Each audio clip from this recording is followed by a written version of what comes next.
sa pagpapatuloy ng balita dito sa Police News Network.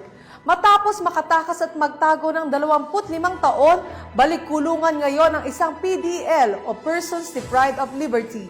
Bunsod ng matagumpay na pagkakadakip dito ng mga otoridad sa Puerto Princesa City, Palawan. Alamin natin ang report na yan ni Patrolwoman Mika Luna. Balik kulungan ang isang preso na tumakas matapos ang 25 taon.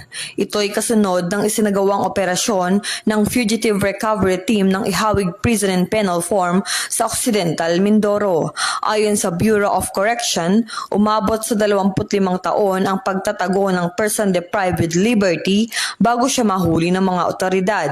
Ito'y pinangunahan ni Correction Officer 2 Richie C. Canha at iba pang tauhan ng Ihawig Prison and Penal Form, Fugitive Recovery Team at ng tauhan ng Sablayan Municipal Police Station. Kaugnay nito, nahaharap sa panibagong kasong kriminal ang person deprived with liberty dahil sa ginawang pagtakas. Mula dito sa Calapan City, Oriental Mindoro, ako ang inyong PNN correspondent, Patrolwoman Mika Luna, alagad ng batas, tagataguyod ng Balitang Philippines.